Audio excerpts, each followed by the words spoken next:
ദേവീക്ഷേത്രങ്ങളിൽ എണ്ണാപ്പണം സമർപ്പിക്കുമ്പോൾ ചൊല്ലേണ്ടുന്നൊരു പ്രാർത്ഥന ശ്ലോകത്തെയാണ് ഇന്ന് ഞാൻ നിങ്ങൾക്ക് പരിചയപ്പെടുത്തുന്നത്.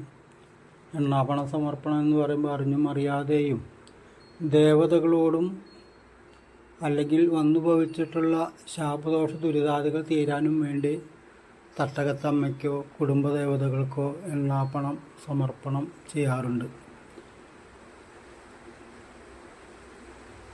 1.5 മീറ്റർ, അതായത് 3 മുഴം ചുവന്ന പട്ടിൽ എണ്ണാതെ ഒരു പിടി പണം ചില്ലറയായും നോട്ടായും കൂട്ടിപ്പിടിച്ച് ഞാനും എൻ്റെ കുടുംബവും അറിഞ്ഞും അറിയാതെയും ചെയ്തു പോയിട്ടുള്ള സമസ്ത അപരാധങ്ങളും പൊറുക്കണേ പരദേവതേ. കുടുംബക്ഷേത്രത്തിലാണെച്ചാൽ അത് കുടുംബക്ഷേത്രമല്ല, തട്ടകത്തെ ക്ഷേത്രത്തിലാണെച്ചാലും ഇത് തന്നെ തട്ടകത്തമ്മയെന്നുള്ള ചേർത്ത് പ്രാർത്ഥിച്ചുകൊണ്ട് സമർപ്പിക്കാം.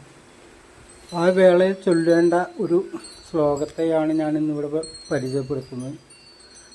മണിപ്പീഠം തന്നിൽ മനോഹരിയായി മഹാമായേ നീ കുടിയിരിപ്പു, പട്ടും വളയും ഉടയാട ചാർത്തി പാലൊഴി തൂക്കി ചിരിച്ചിരിപ്പു, ശ്രീപീഠത്തിന്മേൽ ഇരിക്കും കാലം ശ്രീ ഭഗവതി നീ തുണയ്ക്കണം, ഐശ്വര്യ ലക്ഷ്മിയായി വാഴുന്നൊരമ്മേ അടയങ്ങൾ തൻ ദോഷം തീർക്കണം എന്നുള്ളൊരു ശ്ലോകത്തെ മനസ്സറിഞ്ഞ് പ്രാർത്ഥിച്ചുകൊണ്ട് ചൊല്ലിയും കൊണ്ട് അവിടെ സമർപ്പിക്കുമ്പോൾ നമ്മൾ ചെയ്യുന്ന സമർപ്പണമായിട്ടുള്ള ഈ എണ്ണാപ്പണ കിഴിക്ക് പ്രാധാന്യം വർദ്ധിക്കുകയും നമ്മളാ ചെയ്ത ആ അർപ്പണബോധം നമ്മൾ